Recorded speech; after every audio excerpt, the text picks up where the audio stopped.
মালিক জিজ্ঞাসা করে প্রতিদিন, বান্দা কি কারণে আমাকে ছেড়ে দিলা? হ্যাঁ,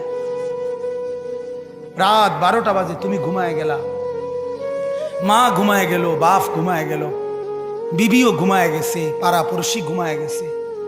আল্লাহ বলেন আমি তো ঘুমাই নাই বান্দা, আমিও তো ঘুমাই নাই। সারাদিনে আমিও তো জগৎটা পরিচালনা করছি, তবুও তো আমার কোনো ক্লান্তি নাই, আমি তো ঘুমাই নাই। কেন ঘুমাই নাই জানো বান্দা? রাতের 2টা বাজে যদি তোমার পেশাব করতে হয়, রাতের 3টা বাজে যদি তোমার দরজা খুলতে হয়, তখন যদি তোমাকে উঠতে হয়, আর আমি যদি ঘুমায় যাই বান্দা, তোমারে চোখ মেলে দিবে কে?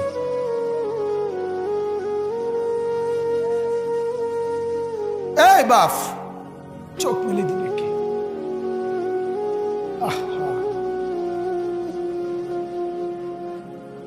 আল্লাহ আমাদেরকে মাফ করে। কোরআনুল কারীমের মধ্যে আল্লাহ তাআলা বলছে ওয়াহুয়াল্লাযী ইয়াতাওয়াফাকুম বিল্লাইল। কোরআনে আল্লাহ বলে, বান্দা শোনো, প্রত্যেকটা মানুষকে রাত গভীরে যে ঘুম আমি দেই, সেটা ঘুম না, আমি ওয়াফাত দেই, আমি মূলত মৃত্যু দিয়ে দেই।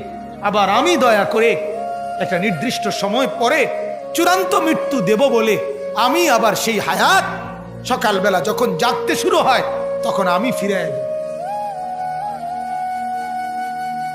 দেয় আল্লাহ। এমনও মানুষ আছে পৃথিবীতে, রাত্রিবেলা ঘুমাইছিল ভালো মানুষ, সকালবেলা আর জাগে নাই। আমার একজন দূরসম্পর্কীয় চাচা আছে, প্রফেসর ছিলেন, ভালো মানুষ ছিলেন, রাত্রিবেলা জলজ্জান্ত মানুষ ঘুমাইছে, সকালবেলা আর দরজা খুলে দেখছে ওই মানুষটা জীবিত ছিল না, মারা গেছে। হতে পারে না? হতে পারে কিনা বলেন না? তাইলে বছরের পর বছর, মাসের পর মাস, এই বাপ, বাহিরের কারো চিন্তা করে বাদ দেন। আপনারা যারা বসছেন, আপনাকে বলছি, আপনি কষ্ট করে বসছেন, রাতের 12টা বাজে, রাতের 12টা বাজে, এত কষ্ট করে বসছেন, বিনিময়ে একটু ভাবেন, একটু ভাবেন, অনুরোধ আমার, একটু ভাবেন। আজ মাঝে মাঝে মন চায় আল্লাহর বান্দা মুসলমানদেরকে বুকে জড়ায় ধরে কাঁদি যে বাপ কেন এত ভুল করছেন, আল্লাহকে কেন এত নারাজ করছেন? যার বিবি বেপর্দা, আপনি আল্লাহকে কত পরিমাণ নারাজ করাচ্ছেন। যার স্ত্রী, যার মেয়ে বেপর্দা, আপনি আল্লাহকে কি পরিমাণ নারাজ করছেন বলেন?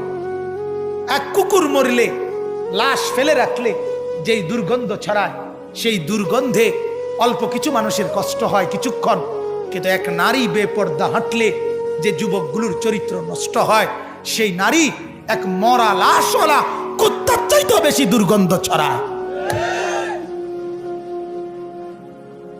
কুকুরের দুর্গন্ধ এত বেশি ছড়ায় না, বেপর্দা নারীর দুর্গন্ধ যে পরিমাণ ছড়ায়। সে তো শত শত যুবক তার চরিত্র শেষ করে দিছে। এই সিনেমার নায়িকা নর্তকীরা উলঙ্গ আর ছবি আর বিবস্ত্র ছবি আর নাচ গানের এই ফুর্তি দেখিয়ে এরা হাজারো যুবকের চরিত্র গঠন করে না নষ্ট করে? কথা বলেন না কেন? এজন্য আমার শায়েখ আল্লামা মুফতি মুশতাকুর নবী সাহেব বলে, হাজারো মানুষের জীবন নষ্ট করে যে, এজন্য তার জীবনে কখনো সুখ ধরা দেয় না। এজন্য এই পৃথিবীর জরিফ এটা, আপনি জরিফ চালায়া দেখেন, যত সিনেমার নায়ক নায়িকা, এদের জীবনের মতো দুঃখী জীবন, ব্যক্তি জীবনের মতো কষ্টের জীবন আর কারো নাই। আপনি খবর লাগান, আপনি খবর লাগান, এদের মতো লাঞ্ছনা। কারণ হাজারো যুবককে নষ্ট করছে এই হাসি দিয়া, অথচ এই হাসি তার মূলত আসল হাসি না। এই হাসি যদি ল্যাবে অথবা ডায়াগনস্টিক সেন্টারে পরীক্ষা করায়, প্রত্যেকটা হাসির মধ্যে ফরমালিন পাওয়া যাবে। কি পাওয়া যাবে? Formalin, formalin.